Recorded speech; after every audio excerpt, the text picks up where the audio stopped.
Good afternoon. Welcome back to Today with Matt and Dave. I'm Matt Wicker. And I'm Dave Horvath. And we get now to more fun stuff. We'll head over to Dave with the Billboard Top 10. Okay, so as I like to always do, number 10, Felix Hill, Portugal, The Man. I actually don't think I've heard this song, so can't really comment on it. Matt, have you heard it? No. No, I assume no, but I thought I'd ask anyway, just to shock you. You're like, yeah, I did. Yeah. Wait, no, this is a different song. Yeah, so number 9 is Attention by Charlie Puth. We've talked about that in the past. Yeah, we were just listening to that. No, we weren't. I thought we were. No, we weren't. That was Shawn Mendes we listened to. No, the previous... Oh, yeah, before, yes, we did. You're right. Number 8, this is a newcomer. Wake It Up, Yo Gotti featuring Nicki Minaj. Fun fact, I actually saw Yo Gotti perform live. Don't ask me why. I don't really know why I saw him live, but I did. Number 7, Believe in Imagine Dragons. It's a song I do like. Yeah, number 6. That's a good one. Yep. I like that You one. heard Unforgettable? Have you heard that song? From Montana? I think I've heard it on the radio. How's it go? Unforgettable. Yeah, that's I completely blanked on how it went, and everyone was like, well, why isn't he talking? Yes. Number 5, Despacito, Luis Fonsi, Daddy Yankee featuring Justin Bieber. I know you've heard that song. Yes, I have. I was listening to it this morning. You were jamming out in the car? Yes. Of course. Number 4, 1-800-273-8255, Logic featuring Leslie Khan, Khalid.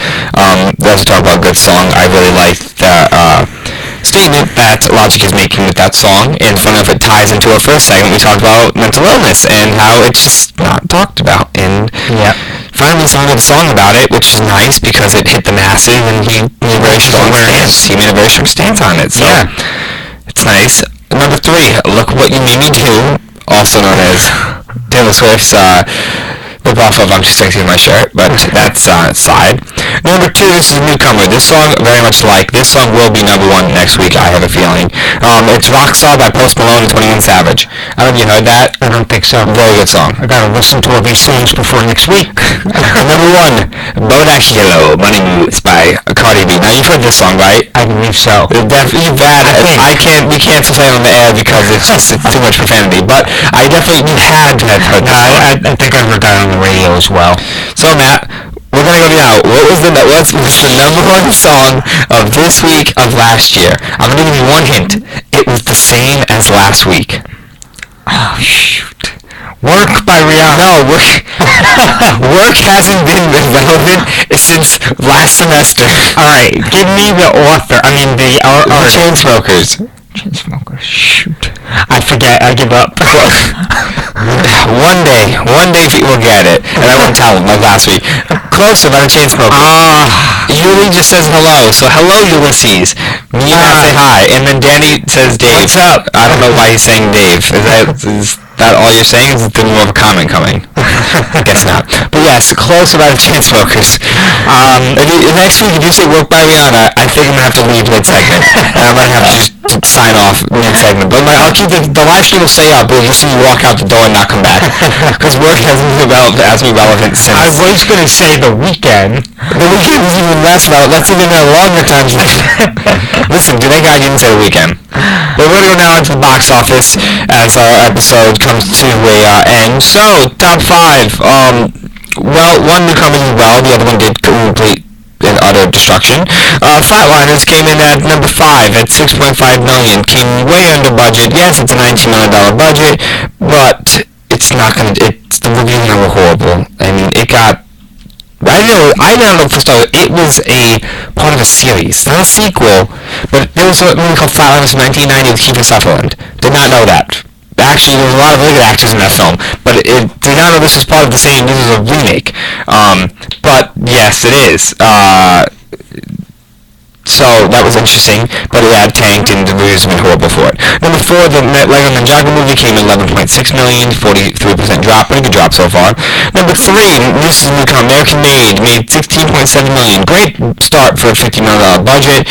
I heard that it was a really good film. Tom Cruise was great in it. You know, he's playing ex-CIA operative Barry Seal.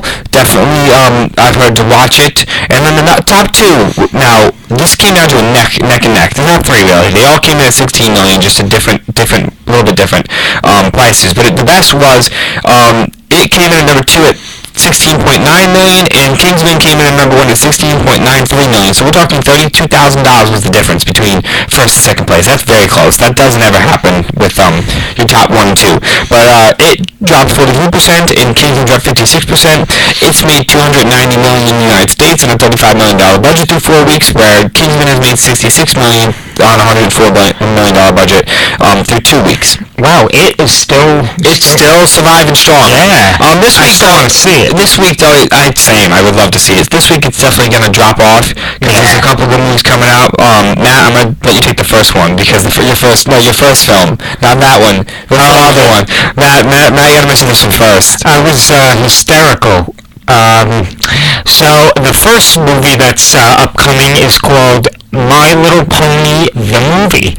So for those who played with My Little Pony back in the early 2000s, kids still play My Little Pony. It's just an animated feature on My Little Pony, so I thought that was funny. Yeah, so basically the little description, it says Twilight, Sparkle, Applejack, Rainbow Dash, Pickle, Pinkie Pie, his names, Fluttershy, and Rudy embark on an epic journey to save Ponyville from a dark force. Oh my!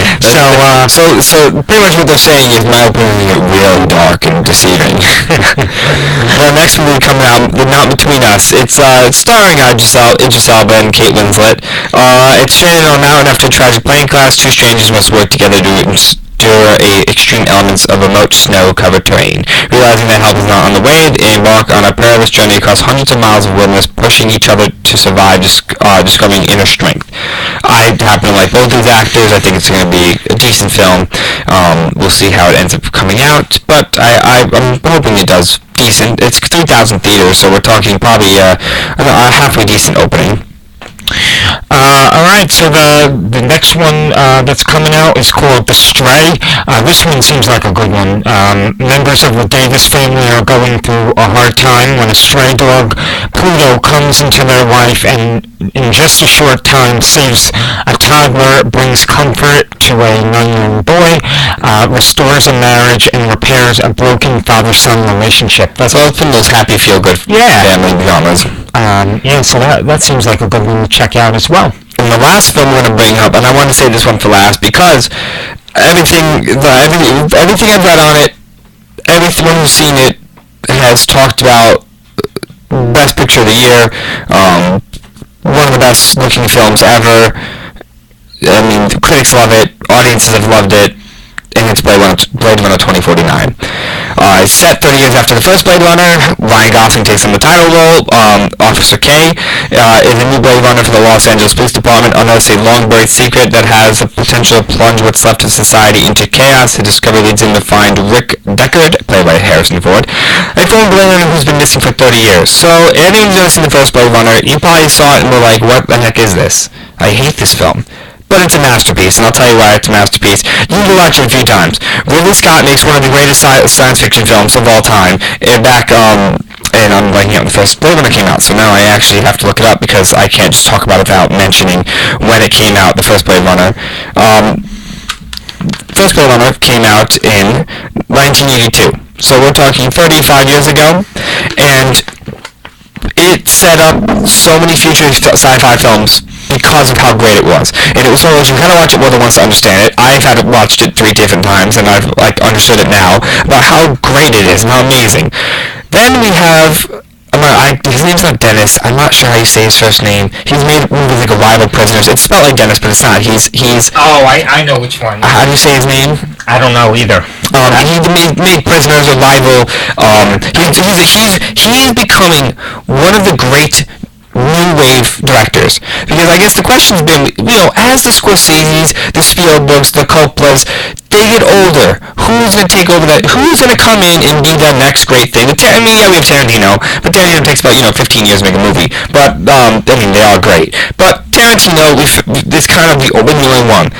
Villanueva, it's not Dennis. I'm really sorry to say Dennis. I know it's not said like that. I have to get his. I can't say his name right, but he's really establishing himself as one of the next great directors, the Spielbergs of the universe, because he's just put together phenomenal stuff. I mean, we're looking then you have Sicario, which is great. Prisoners, which is great. Arrival, which is I thought it was good. It's one of those you have to kind of understand it. You have Blade Runner, which is people are raving over how good this film is. People also said that the cinematography in this is arguably the greatest, one of the best cinematography of all time. I have to see it. I will definitely see it because I like the first one. I'll probably have to see this a few times because I heard it's a lot like the first Blade Runner. It looks great. I've heard that Roger Deakins put together another phenomenal film looking wise, and we'll have to see what ends up happening. As I listen, Hans Zimmer's making the music of this, so it's gonna be good. It's gonna open well. I think it's gonna play out well. People again may not understand it at first, but will appreciate it after time, because I said everyone has thought it was phenomenal that's seen it. People that have watched the review films have all said A+ work. It's the best. It's right now looking like it's gonna be the best picture nomination, definitely gonna come out. We're expecting a pretty big opening. I think it's gonna open in the 40s, maybe even more, because it's part of that. It's been so excited over it. Ryan Gosling is great. Yeah, he's phenomenal. Yeah, we'll have to see. So I'm excited, just because, as some reviewers I watch say, this is the kind of movie that's going to make people want to make movies, and this is going to spark people that are going to make them want to do this for their lives, because they're going to be amazed by the spectacle that it is. And it's got a good cast. Harrison Ford, Ryan Gosling, Jared Leto, David Bautista, Robert Wright. And like I said, the way the last Blade Runner ends, really, it's 30 years later, you can do whatever you want with it. So I'm excited to see it. I think it's going to be awesome. I remember when I first said this was being made, the internet blew up over it, so we'll have to see. But that's all I got, and we'll talk about it next week. So Matt's dropping his headphones so I can't hear. But that's all I got today, Matt. You got anything else? That's all I have for today as well. Thank you all for joining us. We'll be right back here next Thursday at 2 o'clock. And we'll have a little special, homecoming special. We'll talk a lot. We'll talk about the major events that are going to happen with homecoming, because it's the last time. Unless you do grad school like me, but it's the last time for Matt and I as undergrads for this, so. Yeah, so we'll be back next week, and thanks as always for supporting us. Hit us up on social media. Yeah. Remember, questions, comments, concerns, put them in the chat. You can message us on the side if you want us to let us know the story for next week. If you have something that wants to be brought up, you don't have to just wait till we're on air live. You can always tell us. If you see us in person, you can message us. Follow us on Instagram, Twitter, Facebook. Just look our names up. Just look our names if you'll find us. That's the easiest I can tell you. And also, just to add, WICR has a new Twitter feed, so go follow at WICR_Iona. So that's WICR_Iona. So thank you all for joining us, and we'll see you back next week. Enjoy the 3-day weekend. Peace, love, and happiness. Take care.